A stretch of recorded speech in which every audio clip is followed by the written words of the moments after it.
Uttar Pradesh police भर्ती 2022 assistant operator या फिर हेड ऑपरेटर की अगर आप तैयारी करते हैं तो आप सभी जानते हैं कि आपकी जीके की लगातार सीरीज चल रही है। हमारा प्रीवियस ईयर क्वेश्चन पेपर चल रहा है मेरे प्यारे भाई। ये हमारा प्रीवियस ईयर क्वेश्चन पेपर का सीट नंबर 6 है।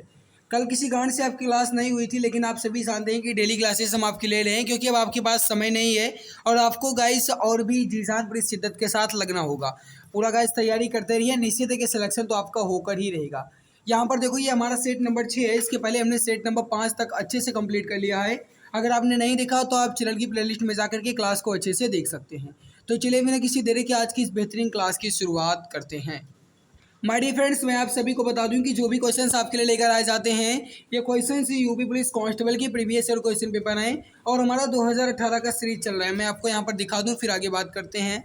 Uttar Pradesh police constable solved paper 2018 18/6/2018 की फर्स्ट पाली के क्वेश्चंस आपके सामने यहाँ पर ये हैं। इसके बाद गाइस हम 18/6/2018 के सेकंड पाली का लेकर आएंगे। मतलब गाइस हमें जितने क्वेश्चंस हम आपके करवा सकते हैं प्रीवियस ईयर क्वेश्चन पेपर की सीरीज के, उससे गाइस हम आपके क्वेश्चंस को करवाते रहेंगे। आप हर एक क्वेश्चंस को देखते रहिएगा, ठीक है। और जो गाइस मैं आपको पीडीएफ देता हूँ, आप उसे डेली देखिए और पीडीएफ के माध्यम से आप उसे रिवाइज भी करते रहिएगा। जैसे गाइस आज मैंने आप सभी को लगभग इस सारी क्लासेस की पीडीएफ दे दी है और फिजिक्स के हैंड रिटन नोट्स भी मैंने आपको प्रोवाइड करा दिए हैं, तो उसे भी देख लीजिएगा। बिल्कुल चित्र के माध्यम से, 3D के माध्यम से गाइस आपको इसमें समझाया गया है, आप बेहतर से उसे समझ सकते हैं। तो अब आइए हम बढ़ते हैं क्वेश्चंस की तरफ। क्वेश्चन आपसे क्या कह रहा है कि प्रसिद्ध सूफी संत शेख सलीम चिश्ती के दरगाह उत्तर प्रदेश के किस जिले में स्थित है।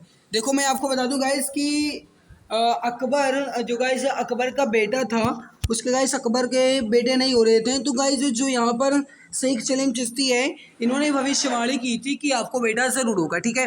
तो गाइस इन्हीं की भविष्यवाणी से ये गाइस प्रोत्साहित होकर के इनको गाइस इन्होंने जब इनकी मतलब मृत्यु हुई तो उनकी श्रद्धांजलि में गाइस इन्होंने एक मकबरा स्थापित किया जिन्हें कहा जाता है गाइस शेख सलीम चिश्ती का दरगाह, ठीक है। कहाँ पर अगर आपसे ये पूछा जाता है मेरे भाई, तो याद रखना आप फतेहपुर सीकरी। तो जो भी प्यारे भाई बहन प्यारे मित्र यहाँ पर बता रहे हैं फतेहपुर सीकरी, बिल्कुल करेक्ट हो जाएगा, आपका बिल्कुल परफेक्ट आंसर हो जाएगा। तो जो भी प्यारे भाई बहन ऑप्शन नंबर सी बता रहे हैं बिल्कुल करेक्ट हो जाएगा।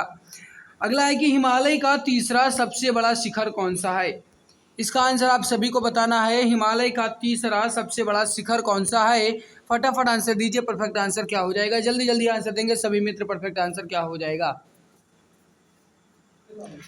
बताइए। हिमालय का तीसरा सबसे बड़ा शिखर कौन सा है, बताइए इसका करेक्ट आंसर क्या हो जाएगा। हिमालय का तीसरा सबसे बड़ा शिखर कौन सा है। सो गाइस जो भी प्यारे भाई बहन प्यारे मित्र यहाँ पर बता रहे हैं कि माउंट कंचनजंगा, बिल्कुल करेक्ट, बिल्कुल परफेक्ट आंसर हो जाएगा आपका। ऑप्शन नंबर डी जो है आपका बिल्कुल सही आंसर होगा। तो जो भी प्यारे भाई बहन ऑप्शन डी बता रहे हैं बिल्कुल सही आंसर हो जाएगा। उत्तर प्रदेश का राजकीय फूल कौन सा है, आपसे क्वेश्चन पूछा गया है। इजी क्वेश्चन है, लगभग सभी जानते होंगे। देखो गाइस मैं आपको बता दूं कि इसके पहले आपका जो सेट नंबर 5 हुआ उसमें मैंने 25 क्वेश्चंस को ही कंप्लीट करवाए थे, क्योंकि मुझे किसी कारण से बाहर जाना था गाइस। तो मैंने आपके जो क्वेश्चंस बच गए थे, जैसे कितने क्वेश्चन बचे थे, कितने क्वेश्चन बचे थे 10 और कितने बचे मेरे भाई 18, 18 नहीं मेरे भाई, कितने क्वेश्चन बचे थे आपके, 13 क्वेश्चन आपके कुल बचे थे। 13 क्वेश्चन आपके बचे थे, क्योंकि गाइस 38 क्वेश्चन आते हैं, आपने देखा ही है। तो 25 तक मैंने कंप्लीट करवा दिया, उसमें 10 और जोड़ दीजिए और 3 और जोड़ दीजिए, तो 18 क्वेश्चन आपके बचे हुए थे। हम उन 18 को कंप्लीट करेंगे, उसके बाद दूसरा सेट आपका शुरू कर देंगे, ठीक है। उत्तर प्रदेश का राजकीय फूल कौन सा है, आपसे पूछा गया है। फटाफट आंसर दीजिए, इसका करेक्ट आंसर क्या हो जाएगा। इंपॉर्टेंट क्वेश्चन है, लगभग सभी जानते भी होंगे। इसका करेक्ट आंसर क्या हो जाएगा। देखो गाइस कल मुझे किसी कारण से बाहर जाना था और क्लास भी आपकी नहीं ले पाए, ना तो साइंस की क्लास हुई और ना ही गाइस आपका जीके की क्लास हो, कोई भी क्लासेस नहीं हो पा रही हैं। और आप सभी जानते हैं गाइस कि जैसे आपका हो गया मैथ और फिजिक्स, जो आपकी मैथ की क्लास है मेरे भाई, और फिजिक्स तो होती है जो गाइस आपका रीजनिंग की क्लास, ये 2 क्लासेस आपको प्रॉपर नहीं मिल रही हैं। कारण आप सभी जानते हैं मेरे भाई कि मेरा फिजिकल है यूपीएसआई का, तो गाइस मैं इसी कारण से आपका एक क्लास नहीं ले पा रहा हूँ, बट मैं कोशिश करूँगा मेरे भाई कि आपकी क्लास जो है ये शुरू कर दी जाए, ठीक है मेरे मित्र। तो आप चिंता बिल्कुल भी ना कीजिए, बुक के माध्यम से आप पढ़ाई करते रहिए, मैं वीडियो भी आपको देता हूँ, उसके माध्यम से आप पढ़ाई करते रहिए। अगर आपके अंदर हौसला है, लगन है, तो निश्चित है आपसे सिलेक्शन जरूर मिलेगा। भैया उत्तर प्रदेश का राजकीय फूल कौन सा हो जाएगा, यहाँ पर आपका पलाश बिल्कुल करेक्ट होगा। तो जो भी प्यारे भाई बहन प्यारे मित्र ऑप्शन डी बता रहे हैं बिल्कुल सही आंसर हो जाएगा। मनुष्यों में पित्त का उत्पादन जो है या किस अंग से होता है, इसका आंसर आप सभी मित्र बताएंगे। करेक्ट आंसर क्या हो जाएगा, फटाफट आंसर दीजिए। परफेक्ट आंसर क्या हो जाएगा, मनुष्यों में पित्त का उत्पादन जो है या किस अंग से होता है। देखो गाइस, मैं आपको बता दूं कि अगर आपको ये जो हमारी आवाज़ से ये क्लियर नहीं सुनाई दे रही है तो थोड़ा माइनस कर लेना मेरे भाई, क्योंकि गाइस फ़ैन चल रहा है, गर्मी बहुत ज़्यादा है। सो गाइस मैंने फ़ैन चला रखा है, क्योंकि जब गर्मी ज़्यादा लगती है तो दिमाग भी काम नहीं करता है। सो इसीलिए गाइस मैंने फ़ैन को चला रखा है। और अगर आपको आवाज़ में कोई भी प्रॉब्लम है तो एयरफोन लगा लीजिएगा, ठीक है। वैसे तो गाइस मैं तेज़ बोलता हूँ ताकि आपको अच्छे से समझ आ जाए। मेरे प्यारे भाई, यकृत में एक रस बचता है जिन्हें हम पित्त कहते हैं। और पित्त का उत्पादन कहाँ होता है अगर आपसे ये पूछा जाता है तो याद रखना मेरे भाई, पित्ताशय में। कहाँ से होता है, पित्ताशय से होता है। जो भी मित्र यहाँ पर बता रहे हैं ऑप्शन नंबर डी बिल्कुल करेक्ट, बिल्कुल परफेक्ट आंसर आपका हो जाएगा। अगला देखो क्वेश्चन है कि राष्ट्रीय मानवाधिकार आयोग भारत में कब स्थापित हुआ या किस वर्ष स्थापित हुआ। इसका आंसर आप सभी मित्र बताएंगे। करेक्ट आंसर क्या हो जाएगा, राष्ट्रीय मानवाधिकार आयोग भारत में कब स्थापित हुआ था। फटाफट आंसर दीजिए, परफेक्ट आंसर क्या हो जाएगा। तो जो भी मित्र बता रहे हैं 1993 बिल्कुल करेक्ट हो जाएगा। आपको ऑप्शन नंबर सी जो है बिल्कुल करेक्ट, बिल्कुल परफेक्ट आंसर हो जाएगा। तो जो भी प्यारे भाई बहन ऑप्शन सी बता रहे हैं बिल्कुल सही आंसर हो जाएगा। अगला देखो गाइस, क्वेश्चन है कि निम्नलिखित रंगों में से सॉरी, अरे दिमाग आज भी नहीं काम कर रहा क्या। देखो भाई, परेशानी होती है, दौड़ ज़्यादा पड़ जाते हैं मेरे भाई, ड्यूटी, उसके बाद फिजिकल, उसके बाद आप सभी जानते हैं आपकी क्लासेस के स्रोत को इकट्ठा करना, और बहुत काम पड़ जाता है मेरे भाई। और चैनल का गाइस थोड़ा काम भी रहता है, तो इसीलिए गाइस थोड़ा दिमाग डिस्ट्रेस हो जाता है। तो अगर कहीं गलती हो जाती है तो माफ़ करना मेरे भाई, छोटा भाई बड़ा भाई कुछ भी समझकर माफ़ कर देना मित्र। निम्नलिखित रोगों में से कौन सा रोग फफूंद या फंगस के कारण होता है, आपसे यह क्वेश्चन पूछा गया। सभी जानते हो मेरे भाई, दाद दाद रोग जो होता है मेरे प्यारे भाई, यह फंगस या फफूंद के कारण होता है। यहाँ पर आपका करेक्ट आंसर क्या हो जाएगा, ऑप्शन नंबर डी। जो भी मित्र बता रहे हैं बिल्कुल करेक्ट, बिल्कुल परफेक्ट आंसर हो जाएगा। चलो भैया, अगला क्वेश्चन आपके सामने। किस भारतीय राज्य ने 2016-17 में भारत में उत्पादित चीनी का 1/3 से अधिक उत्पादन किया। देखो मैं आपको बता दूं, 2018 का प्रीवियस ईयर क्वेश्चन पेपर है मेरे भाई, तो इसीलिए आपका करंट अफेयर 2016-17 का पूछा गया था। क्वेश्चन क्या कह रहा है कि किस भारतीय राज्य ने 2016-17 में भारत में उत्पादित चीनी का 1/3 से अधिक उत्पादन किया।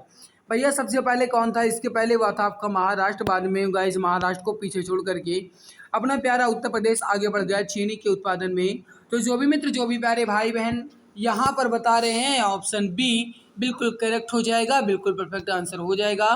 तो जो भी मित्र ऑप्शन नंबर बी बता रहे हैं बिल्कुल करेक्ट आंसर हो जाएगा।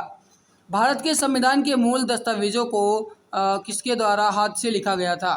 या क्वेश्चन आपसे पूछा जा रहा है, फटाफट आंसर दीजिए। परफेक्ट आंसर क्या हो जाएगा। जिसने क्लास को लाइक नहीं किया अभी तक वो लाइक ज़रूर कर देंगे, कहने की जरूरत ना पड़े, आप इतने समझदार हैं कि आप अपनी जिम्मेदारी को समझ सकते हैं, ठीक है। भारत के संविधान के मूल दस्तावेजों को गाइस प्रेम बिहारी नारायण रायजादा, प्रेम बिहारी नारायण रायजादा के द्वारा गाइस अपने हाथों से लिखा गया है, जो कि गाइस इंडियन का कॉन्स्टिट्यूशन है। ये गाइस दुनिया का सबसे बड़ा, सबसे लंबा और हस्तलिखित संविधान है, जो कि किसके द्वारा लिखा गया, तो प्रेम बिहारी नारायण रायजादा के द्वारा यह जो है संविधान आपका लिखा गया है। अगला है कि विटामिन B7 का रासायनिक नाम बताइए। इसका करेक्ट आंसर क्या हो जाएगा, विटामिन B7 का रासायनिक नाम क्या है। अगर इसकी कमी हो जाती है मेरे भाई तो शरीर में पेलाग्रा नामक रोग हो जाता है, ठीक है। और इसकी कमी से अनिद्रा भी हो जाती है। अनिद्रा का मतलब हुआ मेरे भाई कि नींद का ना आना। अनिद्रा का मतलब क्या होता है, निंद्रा का ना आना, उसे कहा जाता है अनिद्रा, ठीक है।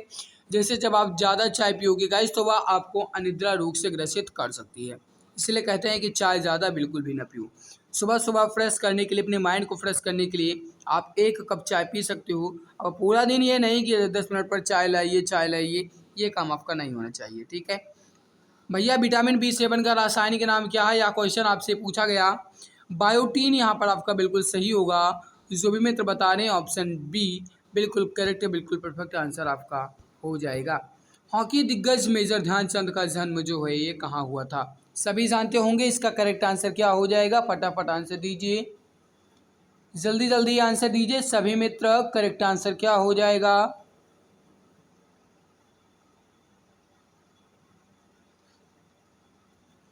3 बार ओलंपिक के स्वर्ण पदक जीतने वाले गाइस ये भारतीय हॉकी टीम के सदस्य रहे। ठीक है, कौन? तो मेजर ध्यानचंद। और आप सभी ये तो जानते ही मेरे भाई कि इनका जन्म कहाँ हुआ था, तो इलाहाबाद बिल्कुल करेक्ट हो जाएगा। कहाँ हुआ था? प्रयागराज या इलाहाबाद में। ऑप्शन नंबर डी आपका बिल्कुल सही आंसर हो जाएगा, बिल्कुल करेक्ट आंसर हो जाएगा। ठीक है, कब हुआ था? तो आप सभी में तो ये याद रखना 29 अगस्त 1905 को। और इनके जन्म के उपलक्ष्य में गाइज प्रति वर्ष 29 अगस्त को राष्ट्रीय खेल दिवस मनाया जाता है। यहाँ पर सही आंसर क्या हो जाएगा आपका? ऑप्शन नंबर डी इलाहाबाद या प्रयागराज, बिल्कुल करेक्ट, बिल्कुल परफेक्ट आंसर आपका हो जाएगा। अगला, मुंशी प्रेमचंद्र का जन्म कहाँ हुआ था? सभी जानते होंगे, इसका करेक्ट आंसर क्या हो जाएगा? सभी मित्र बता दीजिए इसका परफेक्ट आंसर क्या हो जाएगा? मुंशी प्रेमचंद्र का जन्म कहाँ हुआ था? तो जो भी मित्र, जो भी प्यारे भाई बहन यहाँ पर बता रहे हैं कि मुंशी प्रेमचंद्र का जन्म जो है यह वाराणसी में हुआ था, बिल्कुल करेक्ट हो जाएगा, बिल्कुल परफेक्ट आंसर हो जाएगा। मेरे भाई याद रखना कि उपन्यास के क्षेत्र में इनका योगदान काफ़ी अच्छा खासा रहा, और इसी के कारण जो मेरे प्यारे भाई याद रखना विख्यात उपन्यासकार हैं शरत चंद्र चट्टोपाध्याय, उन्होंने मुंशी प्रेमचंद्र को उपन्यास सम्राट कह कर के भी संबोधित किया। तो यहाँ पर आपका सही आंसर क्या हो जाएगा? Option number D. और अगर आपसे ये पूछा जाता है कि उपन्यास सम्राट के नाम से किसे जाना जाता है, तो याद रखना मेरे भाई मुंशी प्रेमचंद्र। ऑप्शन डी आपका बिल्कुल सही हो जाएगा। कौन सा उत्तर प्रदेश का सबसे पुराना विश्वविद्यालय है? आपसे यह क्वेश्चन पूछा गया है। सभी मित्र बता देंगे इसका करेक्ट आंसर क्या हो जाएगा? चारों ऑप्शन को देख लो, छोटा करना पड़ेगा। क्वेश्चन आपसे क्या कह रहा है कि कौन सा उत्तर प्रदेश का सबसे पुराना विश्वविद्यालय है? मेरे भाई याद रखना इलाहाबाद केंद्रीय विश्वविद्यालय। ऑप्शन डी आपका बिल्कुल करेक्ट आंसर हो जाएगा, बिल्कुल परफेक्ट हो जाएगा। अगला है, उत्तर प्रदेश के किस शहर को पूर्व का ग्रॉस के नाम से जाना जाता है? सभी मित्र इसका आंसर बताएंगे, करेक्ट आंसर क्या हो जाएगा? उत्तर प्रदेश के किस शहर को पूर्व का ग्रास के नाम से भी जाना जाता है? यह क्वेश्चन आपसे पूछा जा रहा है, फटाफट आंसर दीजिए। तो जो भी प्यारे भाई बहन यहाँ पर बता रहे हैं कि कन्नौज, बिल्कुल करेक्ट हो जाएगा आपका, बिल्कुल परफेक्ट आंसर हो जाएगा। मेरे प्यारे भाई याद रखना कि कन्नौज का जो गाइस इत्र है, या जिन्हें आप कहते हो सेंट, ये पूरी दुनिया के लिए प्रसिद्ध है। ठीक है, और इसी के कारण उत्तर प्रदेश के कन्नौज जिला को इत्र के उद्योग के कारण ही गाइस पूर्व के ग्रॉस या फिर इत्र नगरी के नाम से भी जानते हैं। तो जो गाइस यहाँ पर बता रहे हैं ऑप्शन डी कन्नौज, बिल्कुल परफेक्ट आंसर हो जाएगा आपका। ऑप्शन नंबर डी जो है ये बिल्कुल करेक्ट आंसर हो जाएगा। अगला क्वेश्चन आपके सामने मेरे प्यारे भाई, क्वेश्चन क्या कह रहा है? क्वेश्चन कह रहा है मेरे प्यारे भाई आपसे कि किस पड़ोसी देश को land of the thunder dragon के नाम से भी जाना जाता है? इसका आंसर आप सभी को बताना है कि किस पड़ोसी देश को लैंड ऑफ द थंडर के नाम से भी जाना जाता है। याद रखना मेरे प्यारे भाई वह देश कौन सा हो जाएगा आपका? भूटान। और ये भी आप याद रखना गाइस कि यह जो है चीनी या फिर तिब्बत और भारत के बीच स्थित भू आबद्ध देश है। कौन सा देश? तो गाइस ये भूटान। ठीक है, और ये भी आप याद रखना मेरे प्यारे भाई कि भूटान को land of the thunder dragons इसलिए कहा जाता है क्योंकि मेरे प्यारे भाई आप जानते ही हैं कि इसका अगर सीधा सीधा अर्थ देखा जाए तो मतलब ये है कि जो गाइस भूटानी लोग अपने घरों को ड्रग यूल कहते हैं, जिनका मतलब होता है बर्फीले ड्रैगन। इसी के कारण गाइस इस देश को लैंड ऑफ द थंडर के नाम से भी जाना जाता है। ऑप्शन नंबर डी आपका बिल्कुल करेक्ट आंसर, बिल्कुल परफेक्ट आंसर हो जाएगा। अगला क्वेश्चन आपके सामने देखो, आप जानते हैं कि यूपी पुलिस के सेट में गाइस आपका यूपी पुलिस का जो सेट आता है उसमें 38 क्वेश्चन आपके दिए होते हैं। प्रीवियस ईयर क्वेश्चन पेपर अगर आप देखोगे तो उसमें गाइस जीके के आपके 38 क्वेश्चन ही रहते हैं। तो यहाँ पर गाइस हमने 38 क्वेश्चन को कंप्लीट कर लिया। यहाँ पर आप देख भी सकते हो, इसका नंबर मेरे भाई नंबर कट है, चलिए कोई बात नहीं, बट 38 क्वेश्चन मैंने कंप्लीट कर लिया है, आप देखते ही हैं। ठीक है, और अब हम बढ़ते हैं गाइज अपने अगले सेट की तरफ। अगला सेट आपके सामने उसका क्वेश्चन कि भारतीय संस्कृति का स्वर्ण युग कहा जाता है किस काल को? भारतीय संस्कृति का स्वर्ण युग किस काल को कहा जाता है? आपसे यह क्वेश्चन पूछा गया। फटाफट आंसर दीजिए, करेक्ट आंसर क्या हो जाएगा? देखो इसका सही आंसर हो जाएगा, वो हो जाएगा गुप्त काल को। ऑप्शन नंबर डी आपका बिल्कुल परफेक्ट हो जाएगा, बिल्कुल करेक्ट आंसर हो जाएगा। अगला क्वेश्चन आपके सामने कि ब्रह्मपुत्र नदी भारत में सबसे पहले प्रवेश करती है किस राज्य से? इसका आंसर आप सभी को बताना है, करेक्ट आंसर क्या हो जाएगा? फटाफट आंसर दीजिए, इसका परफेक्ट आंसर क्या हो जाएगा? ब्रह्मपुत्र नदी भारत में सर्वप्रथम प्रवेश करती है किस राज्य या किस प्रदेश से? तो जो भी प्यारे भाई बहन प्यारे मित्र यहाँ पर बता रहे हैं क्वेश्चन नंबर 2 का कि जो अरुणाचल प्रदेश है मेरे प्यारे भाई, यहाँ पर ब्रह्मपुत्र नदी सबसे पहले प्रवेश करती है। करेक्ट हो जाएगा आपका ऑप्शन नंबर ए बिल्कुल करेक्ट, बिल्कुल परफेक्ट आंसर हो जाएगा। अगला, किसी देश की प्रति व्यक्ति आय परिकलित की जाती है किस माध्यम से या किसके द्वारा? इसका आंसर आप सभी को बताना है, करेक्ट आंसर क्या हो जाएगा? फटाफट आंसर दीजिए, परफेक्ट आंसर क्या हो जाएगा? शुद्ध राष्ट्रीय उत्पाद को कुल जनसंख्या में विभाजन के द्वारा गाइस, राष्ट्रीय जो आय गाइस अपने यहाँ की मतलब प्रति व्यक्ति आय है उसको हम प्राप्त करते हैं। सो गाइस यहाँ पर सही आंसर हो जाएगा शुद्ध राष्ट्रीय उत्पाद या फिर जिन्हें आप कहते हो एनएनपी को कुल जनसंख्या से विभाजन अगर कर दिया जाएगा तो हमें प्रति व्यक्ति आय का परिकलन हो जाएगा। सो गाइस यहाँ पर सही आंसर क्या हो जाएगा आपका? Option number A. जो भी प्यारे भाई बहन प्यारे मित्र ऑप्शन ए बता रहे हैं बिल्कुल करेक्ट हो जाएगा, बिल्कुल परफेक्ट आंसर आपका हो जाएगा। निम्नलिखित में से कौन सी नदी पश्चिम की ओर बहती है? यह क्वेश्चन आपसे पूछा गया है, फटाफट आंसर दीजिए, करेक्ट आंसर क्या हो जाएगा?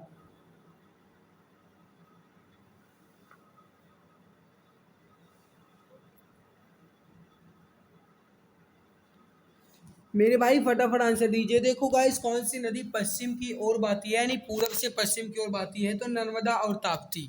नर्मदा और ताप्ती नदी है मेरे भाई, या जो है पश्चिम की ओर बहती है। करेक्ट आंसर हो जाएगा आपका ऑप्शन नंबर ए बिल्कुल परफेक्ट हो जाएगा, बिल्कुल करेक्ट आंसर हो जाएगा। ठीक है।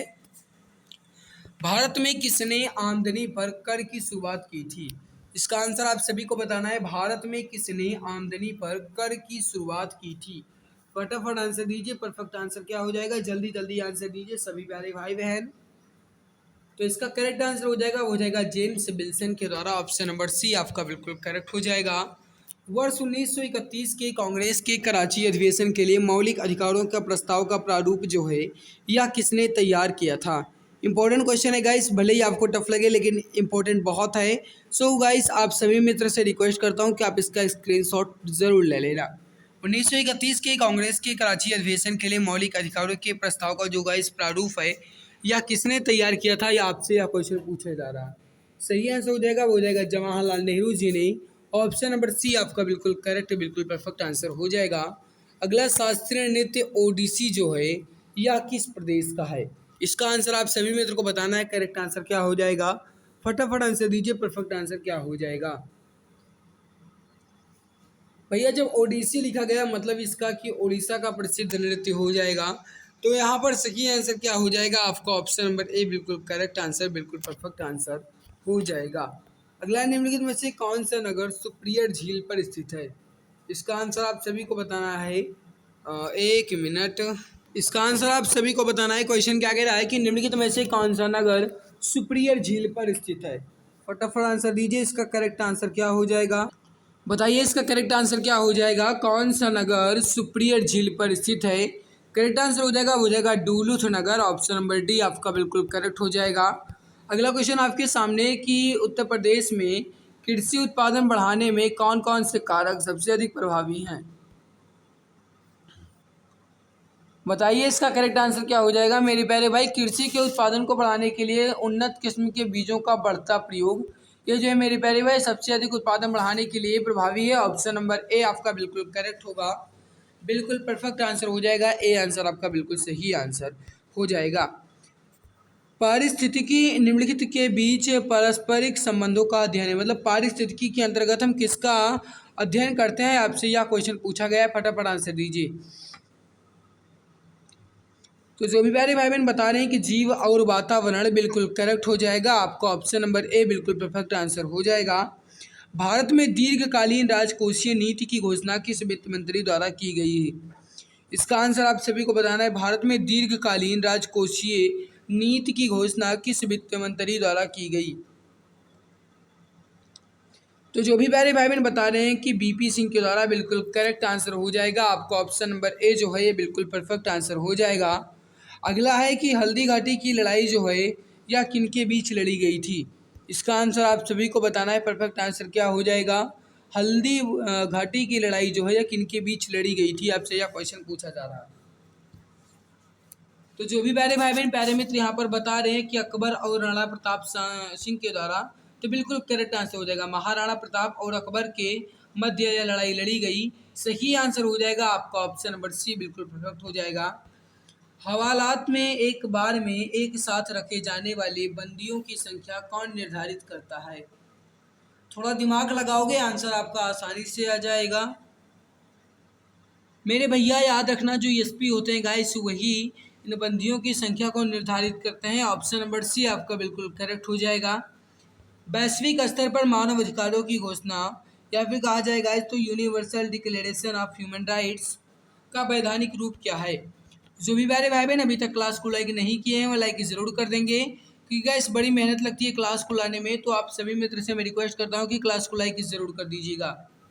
याद रखना मेरे प्यारे भाई, इसका जो सही आंसर हो जाएगा आपका वो हो जाएगा संयुक्त राष्ट्र सभा का सामान्य प्रस्ताव। संयुक्त राष्ट्र सभा का सामान्य प्रस्ताव जो है ये वैश्विक स्तर पर मानव अधिकारों की घोषणा है।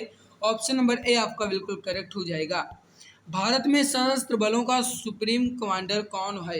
इसका आंसर आप सभी को बताना है। करेक्ट आंसर क्या हो जाएगा? फटाफट आंसर दीजिए। परफेक्ट आंसर क्या हो जाएगा? तो जो भी प्यारे भाई बहन प्यारे मित्र यहाँ पर बता रहे हैं कि राष्ट्रपति, बिल्कुल करेक्ट हो जाएगा। बिल्कुल परफेक्ट आंसर आपका हो जाएगा। तो यहाँ पर आपके सामने ये इसका उत्तर वाला रहा मेरे प्यारे भाई। और आज की हमारी मेहनत आप सभी को कैसी लगी, वीडियो के नीचे कमेंट सेक्शन में कमेंट करके जरूर बताना। और जो चैनल पर पहली बार आए मेरे प्यारे मित्र, जो भी प्यारे भाई बहन, वही चैनल को सब्सक्राइब जरूर कर लेंगे, ताकि आने वाली हर लाइव क्लास की नोटिफिकेशन आपको टाइम टू टाइम मिला करे। ठीक है, तो लाइक नहीं किया तो लाइक जरूर कर देना। मिलते हैं दूसरी नई क्लास में, तब तक के लिए बहुत बहुत धन्यवाद। अब सरकारी नौकरी पाना हुआ और भी आसान। अब आपका सपना होगा अपना। जी हाँ, अगर आप किसी भी गवर्नमेंट जॉब जैसे UP police constable, assistant operator, head operator या फिर रेडियो ऑपरेटर या यूपी लेखपाल या किसी भी गवर्नमेंट जॉब की तैयारी कर रहे हैं तो आपके लिए सुनहरा मौका है। आप YouTube channel exam Guruji by Arvind sir के साथ जुड़कर अपनी तैयारी को और भी परफेक्ट बना सकते हैं। इस चैनल के माध्यम से आपको free live classes, recorded classes और गवर्नमेंट जॉब के नोटिफिकेशन आपको टाइम टू टाइम अपडेट मिला करेंगे। इसके अलावा सारी क्लासेस के पीडीएफ, हैंड रिटन नोट्स और बुक्स बिल्कुल फ्री में Telegram channel exam Guruji by Arvind sir पर मिलेगा।